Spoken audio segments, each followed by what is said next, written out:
Gracias amigos por estar con nosotros en este nuevo encuentro con la ciencia. Hace una semana se celebró el Día del Físico. Así es.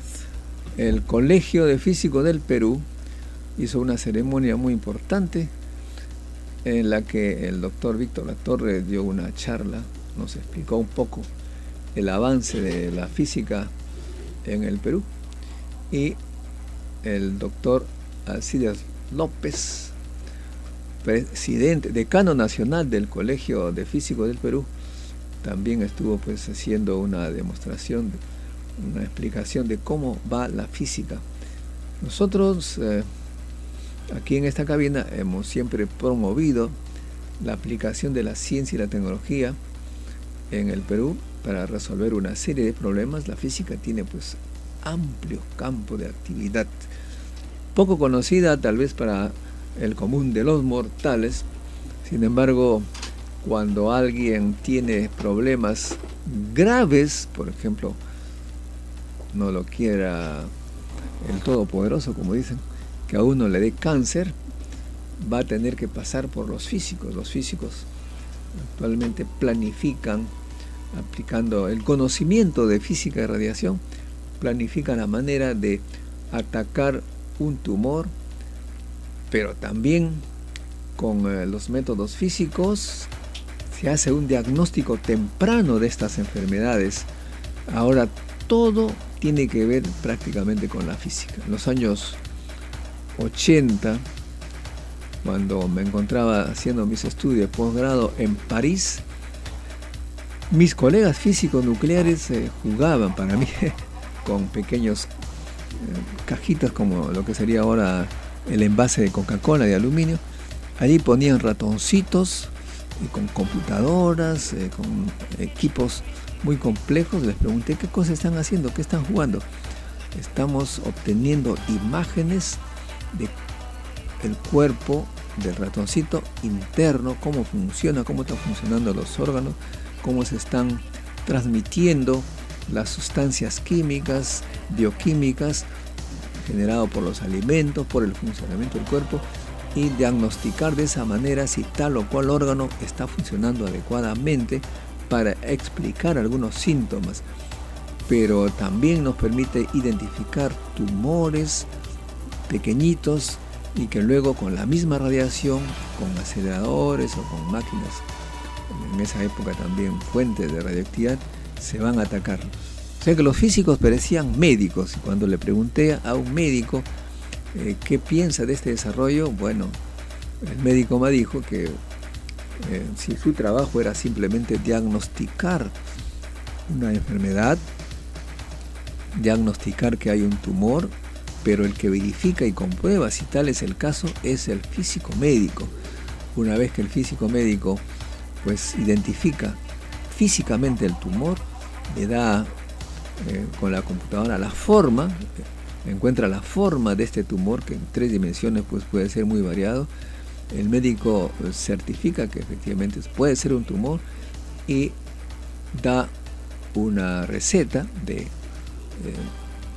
una dosis de radioactividad para aplicarla. Como que el físico y el médico en los países desarrollados tienen el mismo grado de responsabilidad, el mismo sueldo, la misma importancia. Acá nosotros como país subdesarrollado, pues aun cuando los médicos hacen una parte pequeña del proceso, pues los físicos todavía no encuentran el lugar.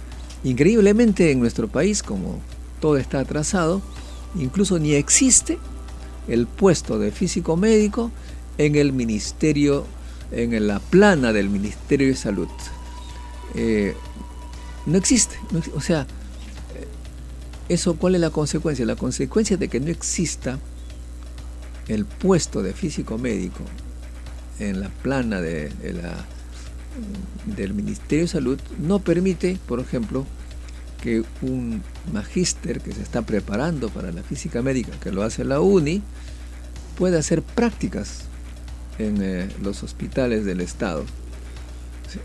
Y si no hacen prácticas, uno se pregunta cómo se están preparando para ser físicos médicos y atacar el cáncer. O sea, hay un déficit que las consecuencias son evidentes. Las consecuencias es que hay un riesgo de un mal tratamiento en el cáncer porque no existe el físico médico como puesto. En otras palabras, es como que estaríamos sin físico médico tratando el cáncer a ciegas, como en épocas antiguas. Claro, si hace informalmente, se encuentra una solución parcial, pero no tiene esto ningún tipo de seriedad. El Ministerio de Salud conoce el tema hace años. Cuando yo converso con el ministro o la ministra de Salud, me dicen que hay que resolver en forma global todos los puestos, que no hay puestos de tal, que puestos de otro. Por lo tanto, que como no hay puestos, el físico médico está metido en una serie de falencias, y como hay tantas falencias, mejor no resolvemos ninguno. Estamos con Alcides López, decano nacional del Colegio de Médicos, Colegio de Físicos, estaba hablando de los médicos. Le vamos a preguntar eso así a boquejarro.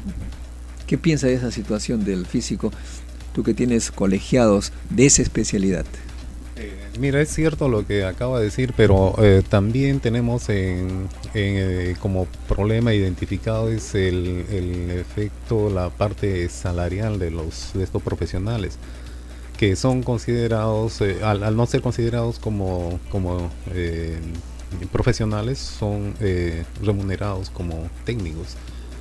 Entonces, desde ese punto de vista no tienen los beneficios que se les puede otorgar a un profesional de la física altamente calificado. Y claro, y el tema es, cuando a mí me preguntan cuál es la evaluación de la política científica y tecnológica en el Perú, el CONCITEC, que es el que aconseja, su nombre lo indica, yo francamente, la evaluación, el balance es totalmente negativo, porque no ha sido capaz de convencer al gobierno la necesidad de estos que además son investigadores, ¿no es cierto?, de físico médico. También ha sido incapaz de convencer por la carrera del investigador, en la cual está el físico, y en este momento se acaba la plata, ya no hay absolutamente ninguna nueva política. O sea que el CONCITEC ha hecho un trabajo pésimo en lo que respecta a su trabajo de consejero. Algunos dicen, pues, ¿tenido mucha plata? Bueno, plata ha tenido todo el mundo, todos los sectores, ha chorreado por todo lado. Hay pensión 65, beca 18, cuna más, en fin, una serie de plata para todo el mundo. Pero en lo que respecta a políticas, a situaciones de los profesionales, no ha cambiado absolutamente nada. Tú estás diciendo que el físico médico, siendo tan preparado, es pagado como técnico. Es pagado como técnico, así, y se hace responsable de muchas evaluaciones, de muchos diagnósticos de interés, ¿no? Es el especialista que se encarga de manejar la instrumentación altamente sofisticada, avanzada, para lograr todos esos detalles de las enfermedades, especialmente en la lucha contra el cáncer, ¿no? Y luego también, como responsable de la maestría en física médica, a veces hace unos meses recibimos un experto del Organismo Internacional de Energía Atómica que vino justamente aquí a Perú a ver cuál es la situación, y lo escuchamos con mucha atención. Él señaló que es necesario que el físico médico tenga una posición que le corresponde para beneficio de los pacientes. Aquí no se trata de defender a los físicos médicos, porque si no, son los pacientes que están en riesgo. Hizo una serie de recomendaciones. ¿Quién es el depositario de esas recomendaciones? El Instituto Nacional de Enfermedades Neoplásicas. Le hemos pedido de 1000 formas que nos den las recomendaciones de este experto, este físico médico pagado por el Organismo Internacional de Energía Atómica. Nada. No tenemos esas recomendaciones. Eso quiere decir porque hay una falta de respeto por la carrera, falta de respeto por la universidad. Si vienen expertos pagados por las Naciones Unidas para que nos digan cómo están las cosas, ¿no crees tú que es necesario que sepamos todos cuál es la evaluación de este experto? Yo creo que es el sentir de todos que no hay una política clara, definida para desarrollar, para mejorar las ciencias. Y En general, ¿no? en general, claro, y en particular tampoco, pues hay muchas carencias, muchas falencias en el desempeño de muchos profesionales, no solamente de los físicos. Yo creo que en términos generales nuestro país está muy retrasado en su desarrollo científico y tecnológico. Bueno, eso significa pues que hay mucho trabajo que hacer. Te Es voy a cierto. contar una anécdota así especial también, ¿no? Mi amigo y gran médico Roger Guerra García, hace mucho tiempo, unos 15 años tal vez, cuando éramos miembros del consejo directivo del CONCITEC, él decía que la esquizofrenia es una enfermedad que un poco se manifiesta a los 18 años. Le dije, perdón doctor, pero realmente eso se manifiesta a los 11 años. Él sonriendo y dándome una palmadita en la espalda me dijo, mira Modesto, tú puedes ser un buen estudiante de premédicas, pero no exageres, pues esas cosas son de médicos. Le dije, no, perdón, esas son cosas de médicos. Los físicos, con los equipos de imágenes médicas que ahora se tiene, son capaces de ver en qué momento el cerebro, las células del cerebro comienzan a deteriorarse para generar tal vez 8 años más tarde la esquizofrenia. De modo que los físicos están adelante, más adelantados que los médicos en lo que respecta a diagnóstico, porque diagnostican desde el inicio. Igual un cáncer, cuando el médico todavía no diagnostica nada, el físico es capaz de identificar un tumor en la primerísima etapa y precisamente en el momento en que el cáncer es 100% curable. Cuando el médico ya va y recibe un tal dolor, ya es muy tarde, eso ya se acabó. Por esa razón es que es necesario hacer un diagnóstico temprano del cáncer. ¿Y eso quiénes hacen? Los físicos. Son los que ven las imágenes, son los que ven incluso las enfermedades neurológicas, si es que hay de repente Alzheimer o cosas por el estilo. Todo eso se ve en equipos de físicos. Ministra de Salud, yo la interpelaría no por la que le falta medicina a tal o cual lugar, simplemente porque no tiene usted buenos consejeros y no se resuelve hasta ahora este problema. Y el Colegio de Físicos del Perú, del cual yo soy miembro, creo que también piensa algo similar, ¿o me equivoco? Claro que sí, y también yo tengo otro ejemplo. Yo tengo otro ejemplo en el caso, por ejemplo, de la microscopía electrónica. Con respecto a la instrumentación, por ejemplo, de las aplicadas a la medicina, está la microscopía electrónica, y en el Perú, lamentablemente, esta microscopía electrónica aplicada a la medicina, a la biología, ha colapsado al prácticamente extinguirse el único laboratorio dedicado a esta rama de la medicina y de la biología. Me refiero al laboratorio de microscopía electrónica del Instituto de Patología de la Universidad de San Marcos. Este laboratorio estaba equipado completamente y tenía su microscopio que funcionó por muchos años, y fue ahí donde yo también me inicié en la microscopía electrónica por los años 90, 91. Entonces este laboratorio colapsó, y en la UNI se estableció otro laboratorio, pero dedicado de microscopía electrónica, dedicado a los materiales, básicamente a los nanomateriales. Y sirvió también de apoyo a este laboratorio de patología para de una forma muy limitada resolver sus casos. Entonces en el Perú, los microscopios electrónicos que sirven tanto, que son tan útiles a la medicina, porque pueden resolver lo que los especialistas llaman la ultraestructura celular, donde pueden resolver hasta las paredes dobles de las membranas nucleares de la célula. Es posible hacerse con estos microscopios, y ahora que la instrumentación ha avanzado mucho, es posible llegar a otros niveles. Entonces es el problema de que la falta de visión, la falta de apoyo a la investigación, a la ciencia, pues aplicada, que sirve para resolver problemas. Así es, ya no tenemos en Perú, ya no hay, hasta hace un par de años no había por lo menos por unos 8 o 10 años, no había un microscopio electrónico de transmisión. En la actualidad hay un microscopio electrónico de transmisión en el Hospital del Niño, pero funciona con muchas precariedades todavía. Bueno, estamos también con el doctor Víctor Latorre, que es el patriarca de la física en el Perú, nuestro profesor, ¿no es cierto? Así es. Todos los físicos prácticamente que salieron de la UNI. Ahora es director del Instituto de Ciencia y Tecnología de la Universidad Ricardo Palma. Le rogaríamos, doctor, haciendo uso de su poder de síntesis, cuéntenos la física en el Perú, cómo usted ve que ha ido avanzando con el tiempo.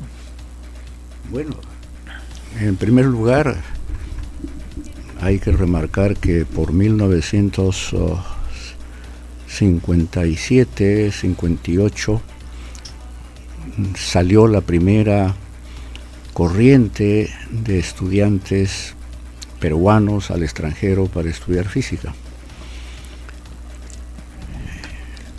La nueva física, diríamos, porque antes de esa época habían personalidades muy respetadas que habían hecho esfuerzos por sí mismos para aprender ciencias.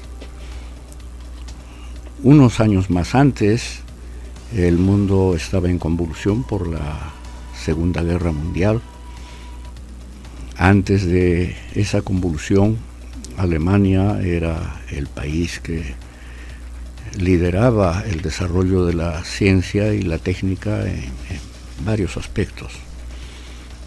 Pero terminada la guerra, las Naciones Unidas, recién fundadas, decidieron de que el resto del mundo, vale decir los países que no eran Alemania y Japón, que estaban muy atrasados, tuvieran la ayuda de las Naciones Unidas, una institución que se preocupaba por el bienestar mundial.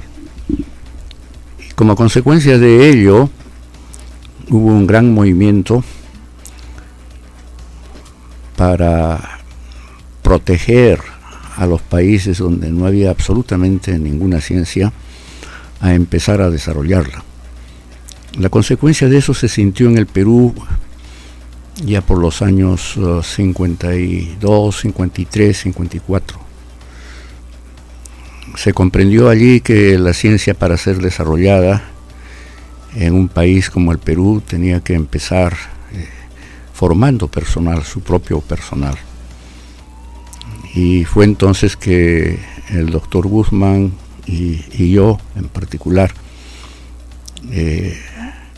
trabajando el doctor Guzmán en el Instituto Geofísico del Perú, que ya existía y que fue el promotor, digamos así, del desarrollo de la ciencia moderna, con la ayuda norteamericana. Él fue el primer enviado, digamos así, peruano para estudiar hacia el doctorado, usando la palabrita. ¿Antes o después que usted también? Fue un poquito antes. Ajá. Así es. Tenemos más o menos la misma edad, pero él trabajó en el Instituto Geofísico desde 1956 más o menos, y en esa época don Alberto Giesecke, que era el director del Geofísico, no, tenía ya una visión grande. Él había sacado su grado de ingeniero 15 años antes en los Estados Unidos. Su padre había sido el embajador, casi el embajador de Estados Unidos en el Perú por muchos años. Había enseñado en Guadalupe y había sido rector de la Universidad del Cusco. Y entonces tenía fuerza aquí en la Embajada de Lima. E incluso es el que sugirió aparentemente a Beckman de ir a Machu Picchu, pero me he visto ahí en los escritos. Sí, efectivamente, claro que sí. Ahora, cuando uno revisa la historia de las ciencias, hay algunas que están relacionadas con Santiago Antúnez de Mayolo. Entonces yo me he encargado de investigar el trabajo de este gran ingeniero, pero él no escribía, no se le conoce un artículo en revistas internacionales que se reconocen pues la ciencia oficial. Y en la física nuclear observé que usted fue el primer peruano que publicó en Physical Review su producto, su tesis. Después vino Aymar, Montestruque. Sí. Lo hacían ustedes con 2, 3 otros científicos norteamericanos. Ahora los físicos de partículas peruanos están en una lista de autores de 200 personas, ya no se sabe exactamente qué cosas hacen. Ha evolucionado mucho la física. Sí, efectivamente. Es internacional. Estas agrupaciones de decenas de físicos para un solo artículo. Sí. Bueno, hay 30 páginas con los nombres de los autores y una página con el resultado. Es un fenómeno nuevo, pero empezó ya hace unos 5 o 6 años, así de manera exagerada. Hay grandes proyectos, es cierto, que necesitan el concurso de mucha gente para armar equipos, hacer observaciones en diversos lugares del mundo, reunirse varias veces mientras tanto para seguir una meta común. Pero tienen sus problemas, porque en primer lugar no se puede evitar la multiplicación del gasto. Los equipos tienen que ser diseñados para funcionar conjuntamente estando en lugares diferentes. Y así se que allí se comunican pierde con algo de internet, eficiencia. se intercambian datos, conversaciones. Así es. Hasta se controlan instrumentos de la Universidad Católica y el es. Sistema de controlar cómo se mueve el detector en Chicago, digamos. Efectivamente. Y hay en algunos casos, por ejemplo, se desarrollan instrumentos en un cierto país, instrumentos que van a ser manejados por personas que están en otros países, inclusive lejanos, ¿no? Y se pierde pues allí tiempo y se dispersa el esfuerzo. El premio Nobel Steven Weinberg dice, francamente, esa ciencia no me gusta porque es un joven estudiante, no puede hacer prestigio ahí en una lista tan grande. Efectivamente. No se sabe quién es quién. Efectivamente.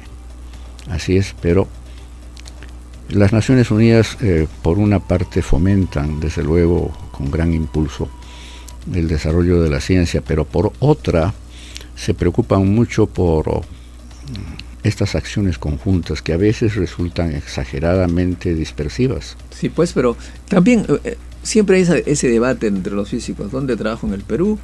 ¿Afuera? ¿Soy famoso? Yo tengo que decir que hay científicos que sin irse al extranjero están haciendo un gran trabajo. Físico Mirko Simic, por ejemplo, que es egresado de la UNI, atravesó, pasó la Tupac Amaru, se fue a la Cayetano, se puso en contacto con biólogos, se casó incluso con una bióloga y ahora está haciendo trabajo de aplicación de estos sistemas microscópicos, de los celulares, procesamiento digital de imágenes para hacer diagnóstico temprano de la tuberculosis, que es súper importante. De modo que los físicos que están en el Perú hacen aplicaciones muy, muy importantes y tal vez tienen una trascendencia, digamos, que debe ser tomada en cuenta. No necesariamente hay que estar en el CERN o en Fermilab, ¿no? Cierto. Este papel congregador de cerebros, digamos así, en un país tan escaso de ellos como el Perú, este papel tiene que ser realmente prioritario. Lamentablemente CONCITEC, que tiene en el papel esta acción fundamental, no ha jugado su rol, yo diría, adecuadamente en estos años. Efectivamente, es una lamentable, ya lo decíamos acá, no ha resuelto ningún problema importante. Ha habido mucha plata, eso sí, la ha repartido básicamente a determinadas universidades, pero no ha tenido un impacto en la sociedad. Bueno, se nos acabó el tiempo.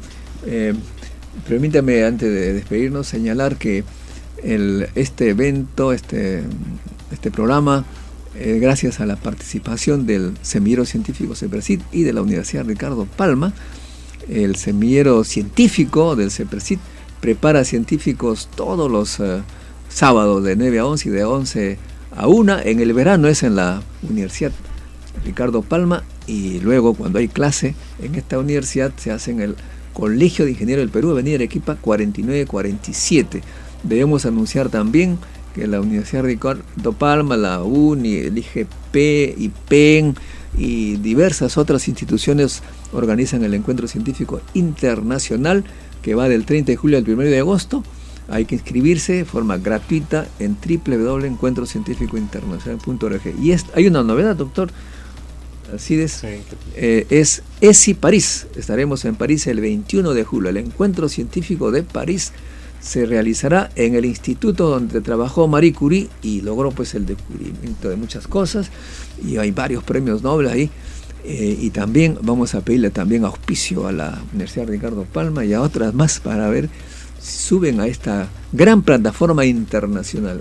Ya hay grandes expositores que se han inscrito, y esa es una forma también, doctor Latorre, de recuperar a nuestros talentos que están en el exterior y que pueden, sin venir al Perú, apoyar para hacer tesis en colaboración. Está nuestro amigo Jorge Linares, que ha sido... Claro, lo iba a mencionar con ese motivo a Palma, Linares, ¿no? ¿cierto? Entonces, todos ellos, la Academia de Ciencia del Perú, todos ellos están haciendo lo necesario para que los científicos peruanos en el extranjero sigan trabajando. Pero muchas gracias por esta entrevista y seguimos en contacto.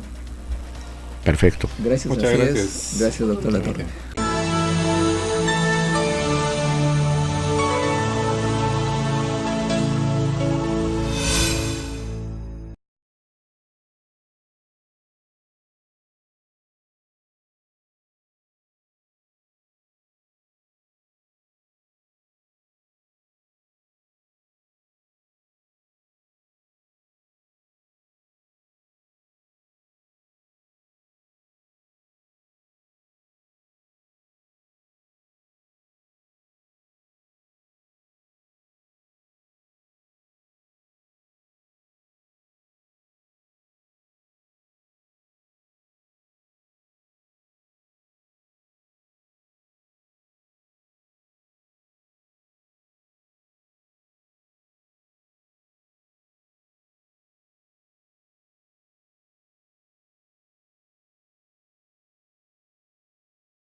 la otra también.